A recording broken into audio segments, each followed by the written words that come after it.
Hello किसान भाइयों, आपका हम कृषि क्लासेज में आपका स्वागत करते हैं।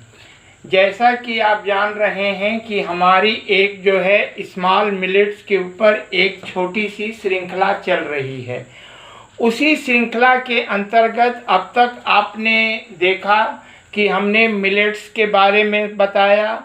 दूसरा वीडियो हमारा रागी या मड़ुआ के पर आया। आज हम जो हैं सावा के ऊपर हम चर्चा करेंगे, क्योंकि हमारा सावा भी एक जो है महत्वपूर्ण मिलेट्स की श्रेणी में आता है। अब जो है सावा क्या होता है? सावा एक जो होता है यह हमारा एक प्रकार का चावल तरह का अनाज, छोटे चावल का अनाज होता है। और इसका सबसे महत्वपूर्ण पहलू यह होता है कि यह हमारा फलाहारी अर्थात जो हम व्रत में प्रयोग करते हैं वो जो है इसको हम व्रत में प्रमुख रूप से प्रयोग करते हैं। अच्छा, और सावा का जो है हम जो है महत्व पे देखें तो इसको सबसे पहले तो हमारा फलाचार हो गया, फिर इसको हमारे जो हैं गरीब लोग जो हैं इसका चावल के रूप में प्रयोग करते हैं और इसका खीर, हलवा, चीला तथा नाना प्रकार की तहरियाँ हर चीज़ में मिलाकर इसका हम व्यंजन बना सकते हैं। अच्छा, अब हम आते हैं कि इसका जो है रासायनिक संगठन क्या होता है, क्योंकि किसी भी क्रॉप का हमको रासायनिक संगठन जानना जरूर चाहिए, क्योंकि उसमें कौन कौन से पदार्थ जो हैं हमारे लिए लाभदायक होते हैं। सबसे पहले प्रोटीन इसमें 6 से 8 तक पाया जाता है। फाइबर की मात्रा पर्याप्त पाई जाती है। वसा जो है 2.2% पाया जाता है। खनिज भी इसमें 4.4% के रूप में पाया जाता है। इसमें जो है कैल्शियम 6%, फास्फोरस 6%, विटामिन ए और विटामिन ई जो है पर्याप्त मात्रा में पाया जाता है। ठीक है, अब हम आते हैं कि इसका औषधीय महत्व क्या है। सबसे पहला तो है यह लो कैलोरी फूड है हमारा, अर्थात इसमें जो है कम एनर्जी हमको मिलती है, क्योंकि इसको हम जो है डायबिटिक पेशेंट जो हैं एज ए चावल के रूप में प्रयोग कर सकते हैं। ठीक है, क्योंकि इसका जो है मेटाबॉलिक जो है लो होता है, शुगर के लिए ये हमारा फायदेमंद होता है। और दूसरा इसमें जो है किडनी तथा हार्ट ब्लड प्रेशर के रोगियों के लिए यह बहुत ही लाभकारी अनाज है। ठीक है, इसके बाद हम आते हैं हमारा ब्लड सर्कुलेशन अर्थात रक्त का जो हमारे शरीर में संचरण होता है, तो यह जो है हमारे रक्त संचरण को सुचारू रूप से रखता है। और यह जो है 30% इसमें एंटीऑक्सीडेंट होता है, अर्थात यह हमारी इम्यूनिटी को यह बहुत अच्छा डेवलपर है माना जाता है। ठीक है, ये हमारे इसके औषधीय महत्व आते हैं। अब हम संक्षेप रूप में इसकी जो है खेती के बारे में चर्चा करेंगे।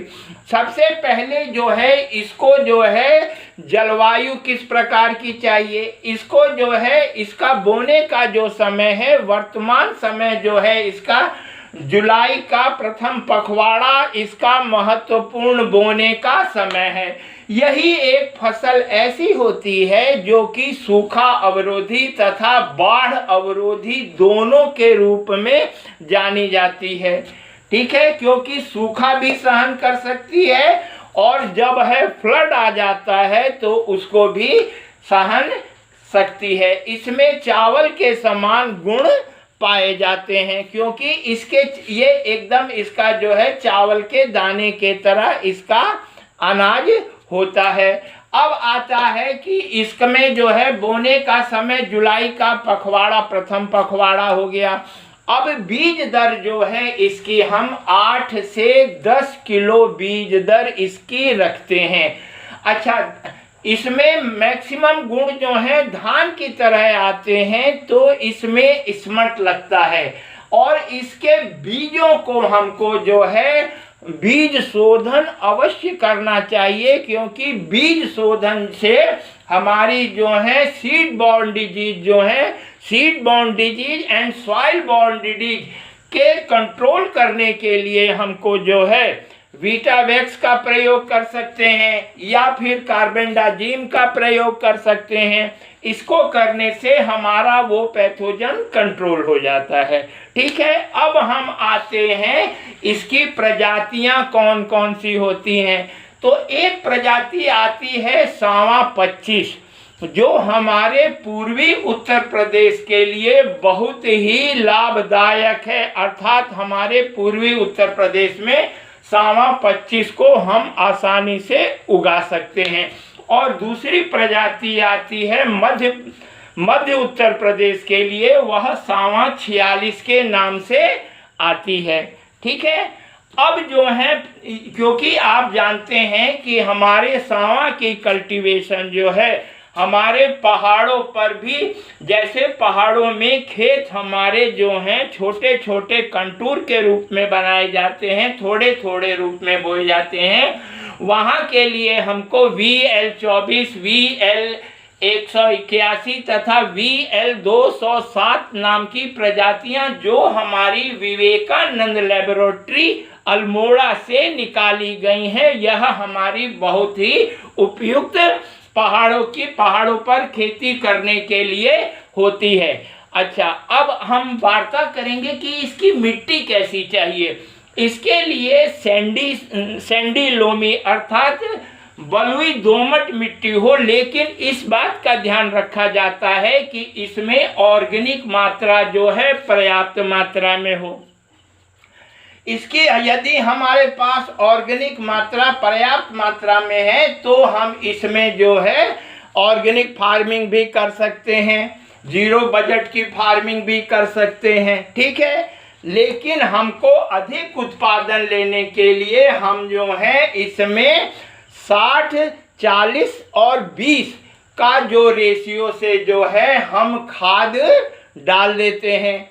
ये तत्व के रूप में बताया गया है। अब क्या करते हैं कि इसमें जो है इल्ड जो होती है, इसकी इल्ड जो है लगभग 20 से 25 कुंटल इल्ड इसको हमको आसानी से मिल जाती है।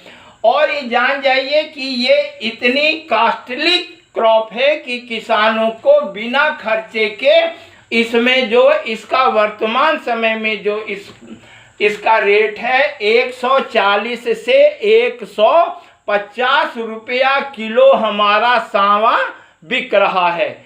अब हम इसी से अंदाज़ा लगा सकते हैं कि एक तो इसका कॉस्ट ऑफ कल्टीवेशन कम हुआ और इसमें हमको अधिक से अधिक उत्पादन मिल रहा है, तथा 20 से 25 कुंटल तो हमको इल्ड मिल गई, तथा 35 कुंटल के लगभग हमको जो है इसमें मिल जाती है इसका चारा या पैडी स्ट्रा, जिसको स्ट्रा कहते हैं, इसका पुआल कहते हैं।